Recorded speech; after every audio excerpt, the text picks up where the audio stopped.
everybody, today I want to share with you a super simple, the most basic of ingredients, the most basic of talent. You do not need any experience whatsoever to do this. This is a super amazing artesian type bread, crusty on the outside, soft on the inside, and you don't need any experience. You don't need a big list of ingredients. You are simply going to need 3 cups of flour, 1.5 cups of water, 1/4 teaspoon of yeast, and 1 teaspoon of salt. So literally 4 ingredients. And no kneading, no sugar, no oil. This is super simple. So I want you to try it. Comment below if you have baking experience or if you don't have bread baking experience. But I'm sharing this with you so that those who have 0 bread baking experience can experience a good homemade loaf of bread. So I'm going to turn the camera around and let you see the bowl.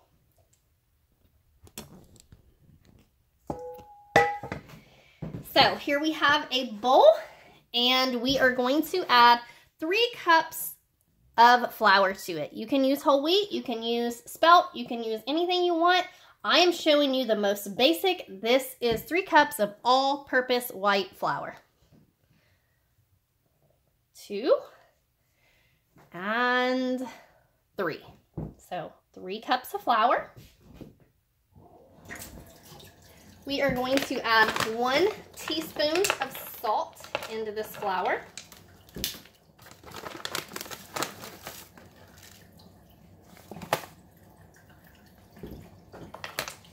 Then you need warm water. I would say on the venture on the side of hot, but you should be able to touch it with ease. So if you're measuring, or if you're using a thermometer, you don't need one. This would be 110 degrees. So I put in 1 cup. I have another 1/2 cup. I'm going to pour most of it out, but then I'm going to leave a little in my measuring cup, and I'm going to put in my 1/4 teaspoon of yeast. I'm going to stir that around and make sure it's dissolved. This is so stinking simple, and there's no kneading to this bread. I had a lady tell me that she would like to make bread. She used to make bread, but she could no longer make bread because of the kneading process, and now she makes this bread. So there we go. Our 1/4 teaspoon of yeast is dissolved inside the water. We're going to bring our bowl back and pour the remaining water with the yeast. Now, here, all you're going to do is stir up these ingredients. This is going to be a wet dough. But remember, we're not kneading this. All we're doing is stirring it up so it can be a wet dough.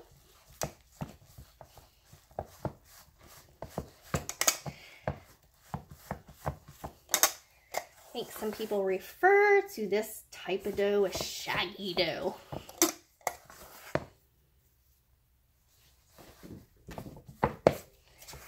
This should be a wet dough. If it's not wet, when you mix it up, go ahead and add just a little bit more water to make sure it's a wet dough.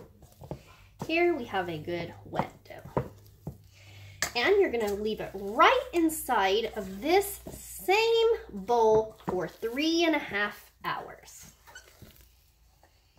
Just gather it up into a ball. You can flatten it down if you want. Doesn't matter. We're just going to leave this to set for 3.5 hours. We'll cover this with a damp cloth. There we go. Set it aside for 3.5 hours.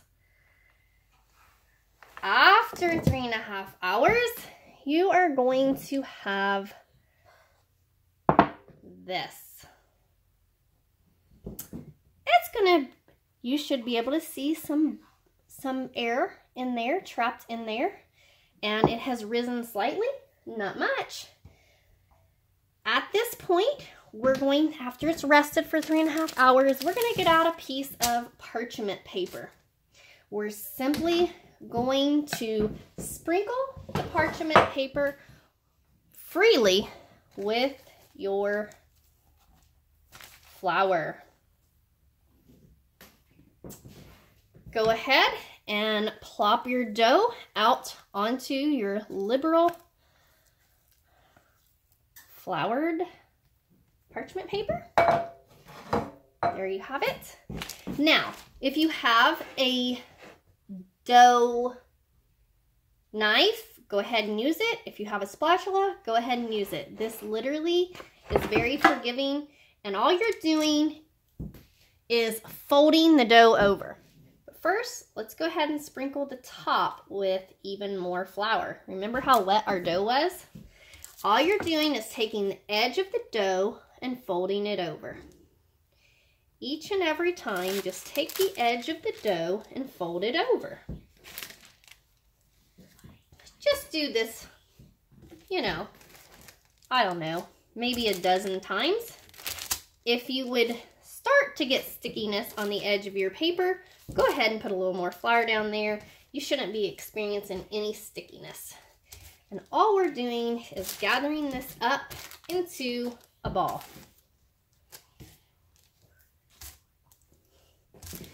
Once you've folded it over several times, what you'll want to do is actually pick the dough up. You might want to sprinkle your hands with flour. Pick the dough up, and I make it so that the nice pretty side is up. We just have this beautiful dough ball. If you need more flour on your surface, go ahead and sprinkle it before you put the dough ball back down. So there we have our nice, beautiful dough ball. After we've had our dough ball made, we're going to set this aside and let it raise for about 35 minutes.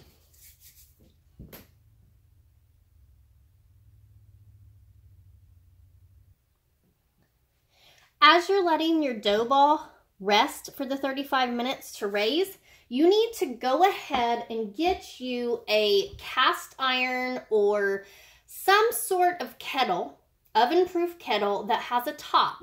Because part of the process of this bread is you're trapping the steam inside. So you need something where the steam is not going to escape.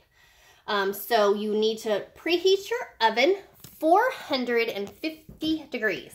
So again, preheat your oven 450 degrees. Have the kettle that you are using, I like to use a cast iron kettle, have it inside so that the kettle, the lid, and the oven are at 450 degrees while your dough is resting for the 35 minutes. Okay, after you've let this raise for 35 minutes, you come back and hopefully you did preheat your oven 450 degrees with your covered kettle inside. So this kettle here with the tight fitting lid is 450 degrees. The lid, the kettle, and all. So be super careful because these are hot. So what I'm going to do, I'm going to take the parchment paper and all, I'm going to lift it up and put it down into the kettle. So here you can see, I just put it right down there into the kettle. I'm going to put the lid on the kettle and slide it in the 450 degree oven. Okay? Make sure your lid is tight fitting so that the steam can't escape. We're going to have that in the oven for 35 minutes with the lid on. Ta-da! After 35 minutes, I take the kettle out of the oven. Remove the top. Be sure you tilt it as you remove it because steam is escaping. Here you have your gorgeous bread. Now, the deal is we want to brown it up just a little so you can see how beautiful this bread is. But we want to brown it up a little. So take off the top, go ahead and stick the kettle of bread back in the oven for 10 minutes to brown. 5 to 10 minutes. Okay, so it's been 5 minutes. I've took it out of the oven. That last 5 to 10 minutes is really strictly just for browning the bread. The bread's already done. So I'm just going to take the edge of the parchment paper. Let's see if we can get this kettle. Okay. Take the edges of the parchment paper, lift it up and out, and Guys, there is your beautiful loaf of bread. Isn't that awesome? A regular packet of yeast. A few people were telling me they couldn't find yeast during this Corona episode and all that stuff. A regular pack of yeast, one of those little packs, has 2.5 teaspoons of yeast. That means you can make 10 loaves of bread with one little pack of yeast. So there you have it. Let's see if I can take this off without getting burnt. Whew, hot.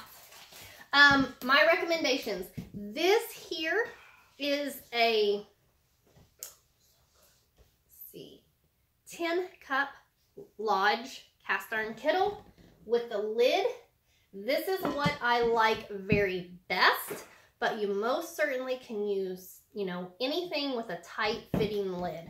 Let's check out this loaf of bread. You really want it to cool about 10 minutes. I don't have this cool 10 minutes, but we're still gonna look at the crumb and see what it looks like. So let me show you. I just kind of wanted to show you. Let me show you here. This is the dough. You can see how much it's risen because look, here's another dough that I have ready to go in the oven. It rises a lot when it's in the oven. So I'm gonna take this bread knife and slice you off a piece so you can see the texture. See, this should be nice and crunchy. Like you should hear that crunch. So it reminds you a lot of like a sourdough bread. But it should be nice and tender inside. Oh, look at that steam. Oh, I'm trying to do this without getting myself burnt. I didn't show you the bottom. I should show you the bottom. I'll show you the bottom. Oh, there we go. Here's the crumb of the bread. See how beautiful that is? So check it out. Here's the bread itself. Here's the crumb. There's a nice bottom. This is a perfectly easy bread. All right, let me know in the comments if you're gonna try it. You all have a blessed day.